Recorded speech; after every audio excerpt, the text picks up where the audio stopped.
आज हम आपको एसेसन योग की जो भी दिनचर्या है सुबह से लेकर शाम तक की कुछ एक्सरसाइज दिखाने की कोशिश कर रहे हैं।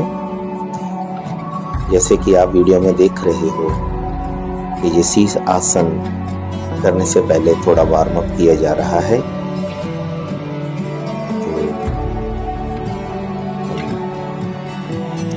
तो सबसे पहले शीश आसन के लिए तैयारी करेंगे। जैसे हम आर्म रोटेशन हो रही है, ये रिस्ट रोटेशन में, wrist rotation clockwise anti clockwise, इससे हमारी पूरी बाह जो लेग है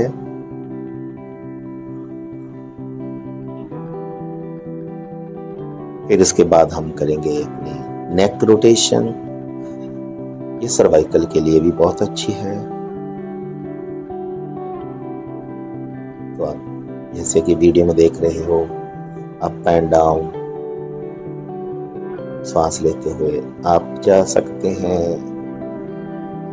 आप सीधे भी जा सकते हो यहाँ, या आप रुक सकते हो मिडल में। अगर आप बिगिनर हो तो नेक वाली पोजीशन को आप आराम से करते हुए नेक रोटेशन करते रहोगे।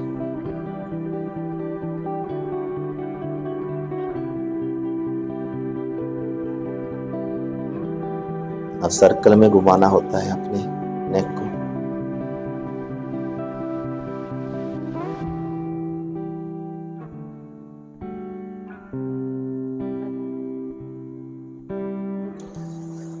जितना आपने क्लॉकवाइज घुमाया उतना आपने एंटी क्लॉक घुमाना होता है। अब साइड स्ट्रेच करेंगे। एक साइड पे आप हाथ से स्ट्रेच करें, थोड़ा होल्ड करें और धीमे धीमे स्लोली सांस लेते हुए फिर जितना टाइम आपने एक साइड किया दूसरा टाइम भी दूसरी साइड करते रहोगे।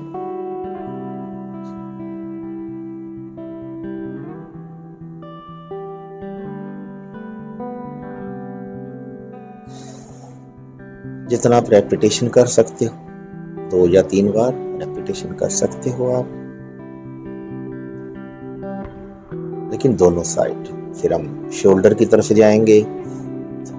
शोल्डर को घुमाना होता है, ये सर्वाइकल में भी काम करता है। आप पूरे अपने ईयर को टच करते हुए आर्म्स को ऊपर तक लेके जाएं। बहुत अच्छा है ये। हर एक आसन में, हर एक प्रक्रिया में, हर एक प्रॉब्लम के लिए कोई ना कोई एक्सरसाइज जरूर होती है। देखो ये शीश आसन की तैयारी है, लेकिन सर्वाइकल के लिए भी अच्छी है। अगर आप बिगनर हो तो आप एक वॉल के साथ ऐसे प्रैक्टिस करें, किसी के सहायता के साथ। इन्होंने थोड़ा पहले प्रैक्टिस की हुई है तो अपने वॉल के साथ करने की कोशिश कर रहे हैं। तो ऐसे 90 डिग्री का एंगल बना रहे हैं, ट्राई कर रहे हैं। तो जैसे आप धीरे धीरे पहले आप बॉडी को पूरा वार्म अप किया, फिर हमने वॉल के साथ प्रैक्टिस की। अब हम जैसे पीछे आना है तो एक लेग को लेके जाएंगे पीछे, फिर धीरे धीरे आप बड़े बैलेंस के साथ वापस चले जाओगे। तो ऐसे कुछ टाइम वज्रासन में बैठते हैं, फिर उसके बाद हम बालासन में बैठते हैं। तो वज्रासन में भी बैठ सकते हैं, फिर उसके बाद हम बालासन में बैठ जाए। अब हम दोबारा फिर एक थोड़ा बॉडी को फिर एक स्टैंडिंग वार्म अप पे लेके जाएंगे। और आप सभी को पता है कि स्लो वॉक भी बहुत ही बेनिफिटेड है। तो स्लो वॉक के साथ आप अपने पूरा कार्डियो सिस्टम भी इसमें इन्वॉल्व होता है।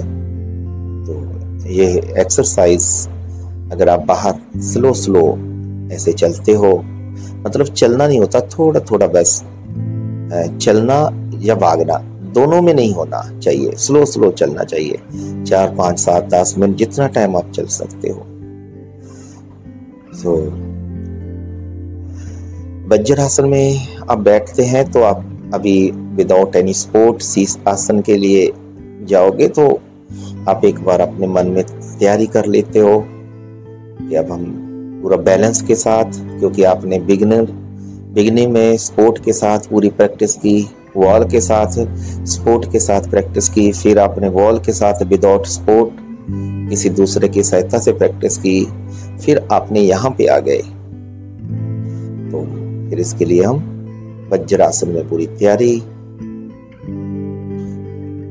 तो वैसे ऐसे ही अपने ऐसे हाथों को इंटरलॉक करते हो और नीचे लगाते हो और अपना माथे का सेंट्रल वाला पार्ट को बैलेंस करते हो अपने नेक को। अब तभी जब आप पूरी तरह तैयार हो जाते हो कि आपकी बॉडी पूरी तैयार है, अब मेरा बैलेंस बन गया, अपने मन से आपने पूरी तैयारी कर ली, फिर ही उठना।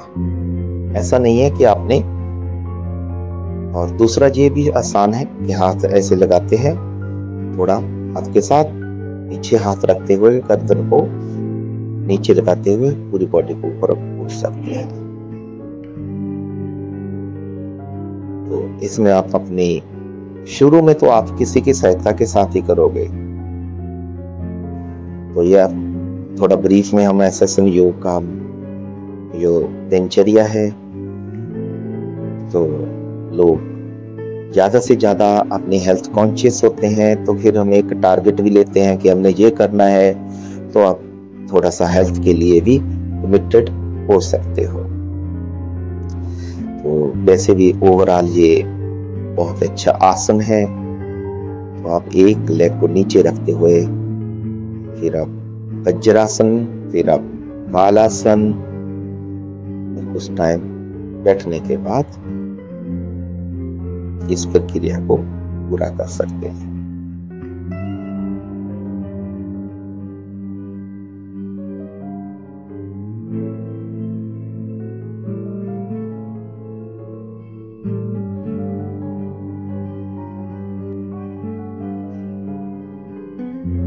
तो बालासन बहुत सारे आसनों में भी काम आता है, तो ये आपकी बैक पेन के लिए भी सबसे अच्छा है।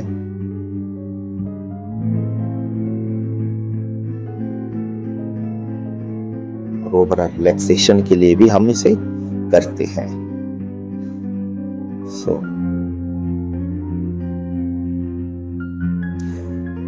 फिर आप शवासन में जा सकते हो। मोस्टली नेक वाला पोर्शन जो होता है उसे आप रिलैक्स करते हो, ढीला छोड़ते हो, पैरों के पंजों को साइड पे रखते हो, अपनी पूरी बॉडी जो है एक रिलैक्सेशन में ले जाते हो। ये हमारा एक ब्रीथ आपको मोटिवेट करने के लिए है, और आप किसी की सहायता के बिना शीर्ष आसन लगाने की कोशिश ना करें।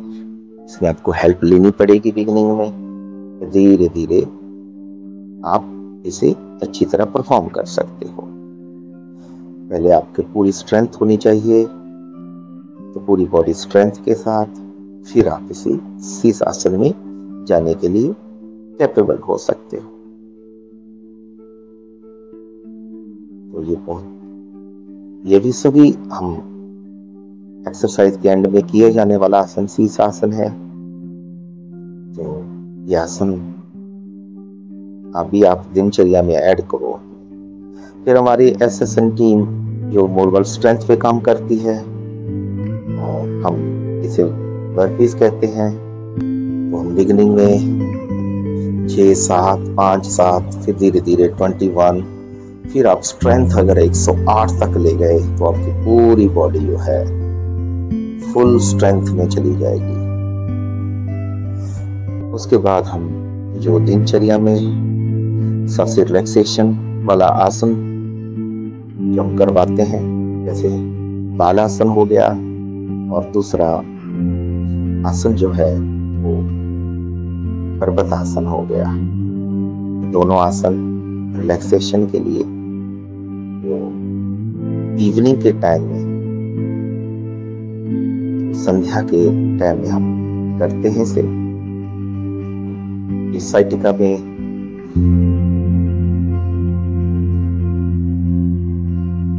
बहुत अच्छी, तो आप योग को आप थोड़ा सा नॉर्मली शुरू करते हो, तो आप धीरे धीरे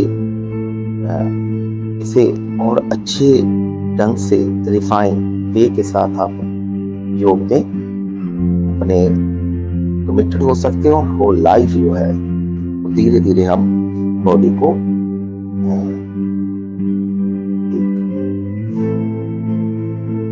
फ्लेक्सिबल और स्ट्रेंथ और अपने मन और शरीर दोनों को हम स्वस्थ बना सकते हैं। तो ऐसे हमारी दिनचर्या तो हम आपको वीडियो के माध्यम से दिखाने की कोशिश कर रहे हैं। फिर हमारा इवनिंग संध्या काल में हम करवाते हैं इसे चंद्र नमस्कार करवा दिया, तो ये भी पूरी बॉडी को, और इसमें भी साधक अपनी चंद्र नाड़ी को एक्टिवेट करता है, जो कि शाम के टाइम में काफ़ी लाभदायक है। तो इसमें आपको नींद अच्छी आती है। तो अगर आपकी नींद अच्छी होगी तो आपकी हेल्थ भी अच्छी होने लगेगी। तो आजकल सबसे ज़्यादा जो है वो हमारी नींद है, क्योंकि नींद हमें प्रॉपर 8 घंटे 6 से 8 घंटे के बीच में नहीं मिलती। तो ये भी हमारे बहुत सारे प्रॉब्लम का कारण है।